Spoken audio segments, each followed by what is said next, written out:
महाराष्ट्र राज्यामध्ये परिवर्तन व्हावं, त्याचबरोबर मानखटाव विधानसभा मतदारसंघामध्ये परिवर्तन व्हावं, यासाठी आपल्या सगळ्यांच्या मध्ये ज्या भूमीमध्ये साहेब मोगलांना धनाजी संताजी, पाण्यामध्ये घोड्यांना पाणी पिताना सुद्धा दिसत होते, त्या संताजी घोरपड्यांच्या या पावनभूमीमध्ये, या मान मतदारसंघामध्ये महाराष्ट्रामध्ये सुराज्य यावं, पुन्हा एकदा महाराष्ट्रामध्ये आदरणीय पवार साहेबांचा झेंडा दिमाखाने फडकावा, या भावनेतनं आपल्या सगळ्यांच्या मध्ये शिवस्वराज्य यात्रा घेऊन आलेले महाराष्ट्राचे नेते, आदरणीय राष्ट्रवादी काँग्रेस पार्टीचे प्रदेशाध्यक्ष आदरणीय जयंतरावजी पाटील साहेब, या निमित्तानं उपस्थित असलेले आदरणीय माजी मंत्री आदरणीय बाळासाहेब पाटील साहेब, आदरणीय शशिकांतजी शिंदे साहेब, आदरणीय महबूबबाई शेख साहेब, आदरणीय जयंत पाटील साहेबांनी सूचना केली, नावामध्ये वेळ घालवू नका. त्यामुळं व्यासपीठावरले सगळे मान्यवर एवढ्या मोठ्या संख्येनं या शिवस्वराज्य यात्रेला प्रतिसाद देण्यानिमित्त आदरणीय जयंत पाटील साहेबांचं स्वागत करण्यासाठी उपस्थित असलेले मानखटावमधली सगळी वडीलधारी मंडळी, सगळे माझे तरुण बांधव, सर्व माता भगिनी, उपस्थित असलेले सर्व पत्रकार बांधव, आदरणीय जयंत पाटील साहेब, आपल्या आणि शिवस्वराज्य यात्रेचं मानखटाव विधानसभा मतदारसंघाच्या वतीनं या भागातला एक छोटासा कार्यकर्ता म्हणून मी आपलं हृदयापासून इथं स्वागत करतो. ही परिवर्तनाची यात्रा आपण या मानखटाव विधानसभा मतदारसंघामध्ये घेऊन आलाय आणि आपण सगळे लोकांच्या चेहऱ्यावरती बघितलं, लोकांचा उत्साह बघितला, तर मला माहिती आहे साहेब, आपल्याला सुद्धा नक्की वाटेल की या मतदारसंघामध्ये येणाऱ्या कालखंडामध्ये परिवर्तन झाल्याशिवाय राहणार नाही. काही दिवसानंतर, कारण हा नवरात्रचा उत्सव चालू आहे आणि काही दिवसानंतर दसरा येतोय. आपल्या सगळ्यांना माहिती आहे, दसऱ्याला प्रभू श्रीरामाने रावणाचा वध केला आणि या पृथ्वीतलावरती जे संकट आलं होतं, त्यामध्ये पृथ्वीतलाचं संकट दूर करायचं काम प्रभू श्रीरामाने दसऱ्याच्या निमित्तानं केलं. काही दिवसानंतर दसरा येतोय आणि या दसऱ्याच्या येणाऱ्या मुहूर्तावरती आदरणीय जयंत पाटील साहेब शिवराज्य यात्रा आपल्यामध्ये घेऊन आलेत. काही जरी झालं ते येत्या दसऱ्यापासून शुभारंभ होऊन येणाऱ्या विधानसभेमध्ये या तालुक्यामध्ये जो रावण रूपी जो राक्षस निर्माण झालाय, त्याचा वध झाल्याशिवाय राहणार नाही. त्याचा वध करण्यासाठी आलेली ही शिवस्वराज्य यात्रा आहे आणि म्हणून या शिवस्वराज्य यात्रेचे मी मनापासून स्वागत करतो. आदरणीय महबूबबाई, तुम्ही इतिहासाचे बरेचसे दाखले देत असता, मी सगळी भाषणं मनापासून आपली ऐकतो. हा तालुका आणि या तालुक्याला एक इतिहास आहे. या नगरीमध्ये किंवा या तालुक्यामध्ये आमच्या कारकेल गावामध्ये धनाजी आणि संताजी यांची, संताजी घोरपड्यांची समाधी आहे. मोगलांना आणि औरंगजेबाला महाराष्ट्रामध्ये आल्यानंतर परत न जाऊ देणारा जो एक वीर होता, ज्यावेळी महाराष्ट्रातलं छत्रपती संभाजी महाराजांच्या निधनानंतर या महाराष्ट्रातलं स्वराज्य संपतं की काय, पुन्हा एकदा हा महाराष्ट्र मोगलांच्या ताब्यामध्ये जातोय काय, असं वातावरण निर्माण झालं होतं. पण ज्या धनाजी संताजी, त्यातल्या एक संताजी घोरपडेने पुन्हा एकदा छत्रपती संभाजी महाराजांच्या नंतर पुन्हा एकदा या मोगलांना देशोधडीला लावलं. औरंगजेबासारखा एक माणूस गाडायचं काम ज्या मातीनं केलं, ती ही माती मान तालुक्याची माती आहे. आणि मला पूर्णपणे सांगायचं आहे, आदरणीय या मातीमध्ये शिवस्वराज्य यात्रा आली.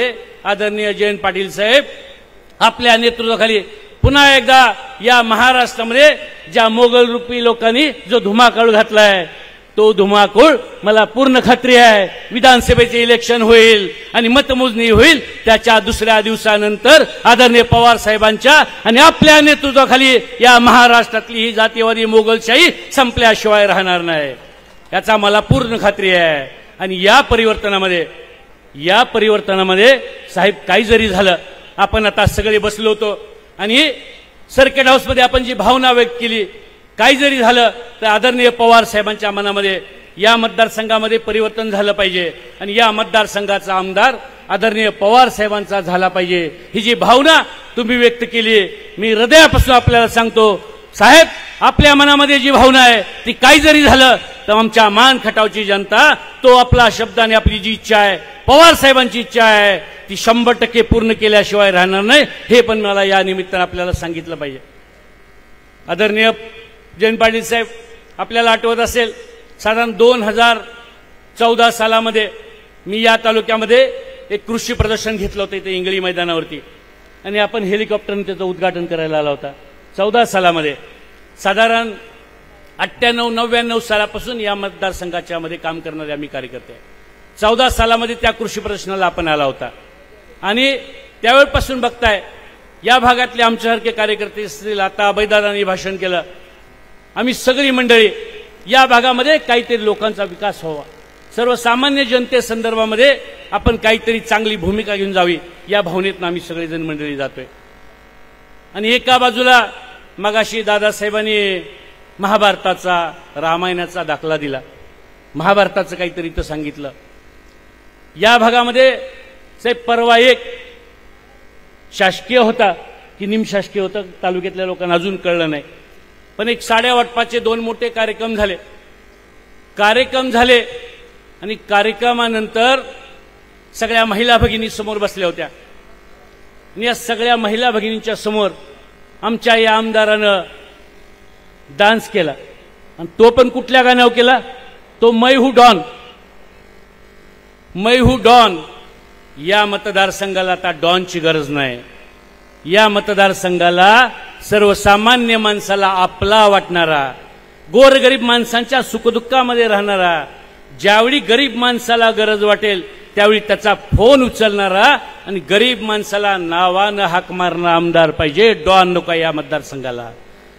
आणि तेवढं भाषण करून साहेब थांबले नाही, तर भाषण केल्यानंतर महिला भगिनी समोर बसलेत आणि बंदुकीची गोळी झाडली. हो, म्हणजे गोळी अशी महिला भगिनींच्यावरती पिस्तूल झाडला. असला हा पिस्तुले आमदार ज्याच्यावरती सांगलीत इथं यायच्या अगोदरच चोरीचे पिस्तूल विक्रायचा गुन्हा दाखल झाला होता. तो पिस्तुले आमदार माझ्या मान खटावच्या भगिनीनं पिस्तूल दाखवतोय. साहेब, त्यांनी साडी वाटपाचा कार्यक्रम घेतला, साड्या वाटतोय, सगळं करतोय. जयंत पाटील साहेब, आम्ही इथं व्यासपीठावर बसलेली मंडळी सुद्धा कमी नाही. बहिणींचा पण सत्कार करू, भाऊजींचा पण सन्मान करू, आणि सगळं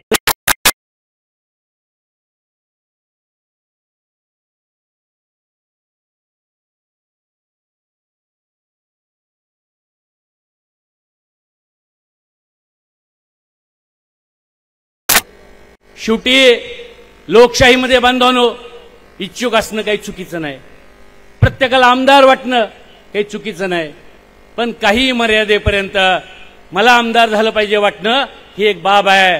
पण खऱ्या अर्थानं यावेळी आदरणीय पवार साहेबांचा आपल्याला आमदार करायचा आहे, आदरणीय जयंत पाटील साहेबांबरोबर एक मान खटावचा आपल्याला आमदार द्यायचा आहे, आणि याच्या दृष्टीने आपण रात्रंदिवस सगळी मंडळी फिरतोय. साहेब, मी आपल्याला एवढंच सांगेन, जरी तुम्हाला दिसणारं चित्र खरं आहे, 2 ऑक्टोबर झाला, 4 ऑक्टोबरला आपण आलाय, 2 ऑक्टोबर नंतर आपण आलाय. या देशामध्ये 2 ऑक्टोबर हा गांधी जयंतीचा दिवस आहे. आज काय झालंय, आज या मतदारसंघामध्ये महात्माजी गांधी हे डोक्यातनं काढायचं काम चाललेलं आहे, आणि महात्माजी गांधीजींना खिशात घालायचं काम चालू आहे. गांधीजी डोक्यातनं काढायचे आणि गांधीजी खिशात घालायचे. लक्ष्मी दर्शनानं लोकांना आपलंसं करून पुन्हा एकदा पैशातनं सत्ता आणि सत्यातनं पैसा असं मगरुरीचं आणि मस्तीचं राजकारण या तालुक्यामध्ये चालू आहे. पण 15 वर्षानंतर लोकांनी त्यांचा खरा चेहरा ओळखलाय. आता जनतेमध्ये बदलाचं वातावरण आहे. काही जरी झालं तरी लोक सांगतायत, साहेब साधारण 95% गावांमध्ये आम्ही जाऊन फिरून आलो, गावावरती, वाड्यावरती, बांधावरती, माता भगिनींच्या चुलीपर्यंत, तरुण बांधवांपर्यंत जास्तीत जास्त आम्ही पोचलो, लोकांना भेटून आलो. लोकांच्या मनामध्ये एकच भावना आहे, काही जरी झालं तरी या मतदारसंघामध्ये परिवर्तन झालं पाहिजे. या भागामधला आमदार आदरणीय पवार साहेबांच्या विचाराचा झाला पाहिजे, आणि याच्या दृष्टीने आता लोक कामाला लागलेत. तुमच्या मनामध्ये जी भावना आहे यासाठी साहेब तुम्ही व्यासपीठावरती बसलेले, आणि तुमच्यावरती आदरणीय पवार साहेबांच्यावरती प्रेम करणे आम्हा सगळ्या मंडळींना एकत्र बसून एका विचारानं हा मतदारसंघ कसा काढायचा यासाठीचा जो काही कानमंत्र तुमच्या डोक्यामध्ये आहे ते तुम्ही द्याल, त्या कानमंत्रानं आम्ही काम करू, एवढंच मी आपल्याला सांगेन। या तालुक्यामध्ये 15 वर्ष झालं साहेब फक्त आणि फक्त पाण्याचं राजकारण चाललंय। काय झालं की स्वतःलाच सांगायचं मी जलपुरुष, स्वतःलाच दाखवून द्यायचं की आज जलपुरुषानं केलं, जलनायकानं केलं। काय खरी परिस्थिती आहे? उरमुडी योजना कधी उरमुडी योजना आली? उरमुडी ज्यावेळी आली त्यावेळी 95 सालामध्ये हे सांगली जिल्ह्यामध्ये काय करत होते आपल्या सगळ्यांना माहिती तर नव्हते, पण राजकारणात पण नव्हते। ज्या कैलासवासी अभयसिंह महाराजांनी स्वतःची 20 गावं उठवली आणि त्यामुळे या मतदारसंघामध्ये पाणी आलं, त्यांचं नाव नाही। ज्या धोंडीराम वाघमारे साहेब असतील, आदरणीय भाऊसाहेब गुदगे साहेब असतील, या सगळ्या लोकांनी त्या कालखंडामध्ये ही योजना यावी याच्यासाठी फार मोठे योगदान दिलं। आदरणीय हिंदूराव नाईक निंबाळकर साहेबांनी सुद्धा पदयात्रा काढली होती। आदरणीय सदाशिव तात्या पोळ असतील, आदरणीय तुकारामजी तुपे साहेब असतील, यांच्या कालखंडामध्ये ह्या योजना व्हाव्यात। म्हणजे यांनी जे काय प्रयत्न केले याचं यांना कुठलंही भान सुद्धा नाही। मी म्हणजे जलपुरुष आणि या मान तालुक्यामध्ये आणि खटाव तालुक्यामध्ये जे काय होते ते माझ्याशिवाय होऊ शकत नाही। म्हणजे आता पोरं सुद्धा या तालुक्यामध्ये यांच्या परवानगीशिवाय जन्माला येत आहेत का नाही हे आता आमच्यासारख्या कार्यकर्त्यांच्या मनामध्ये प्रश्न पडायला लागलेला आहे। आणि हे चित्र जर बदलायचं असेल तर आपल्या सगळ्यांना एक संघर्ष करावा लागेल। येणाऱ्या विधानसभेला काही जरी झालं तर आपल्या सगळ्यांना हे 25 वर्षाचं जे 15 वर्षाचं जे एरंडाचं जे गुऱ्हाळ आहे, जे गुऱ्हाळ तो गाळतोय ते गुऱ्हाळ आपल्याला थांबवावं लागेल। येणाऱ्या विधानसभेला या बांडगुळ आमदाराला आपल्याला घरी घालवावं लागेल आणि ते करायचं काम तुम्हाला आम्हाला सगळ्यांना एका विचाराने एका दिलानं करावं लागेल। परवाच्या साडी वाटपामध्ये एक महिला मला भेटली आणि तिनं मला सांगितलं की भाऊ मी 7 साड्या आणल्या। म्हणलं 7 साड्या? होय म्हणली, गेली गर्दीत 7 साड्या घेऊन आली। म्हणलं का?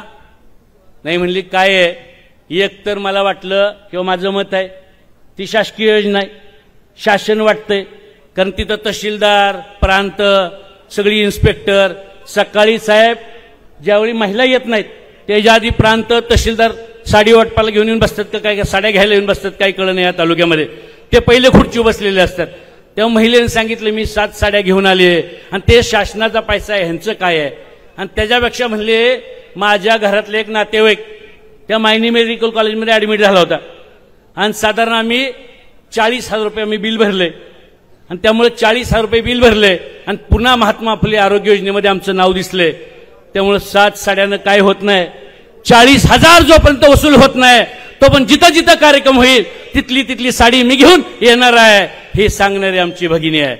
त्यामुळं हे देत आहेत हे काय ह्यांच्या बापाचं देत नाहीत, ह्या भागातनं या तालुक्यातनं लुबाडलेलंच आहे, आपल्या सगळ्यांचं खाल्लेलं आहे।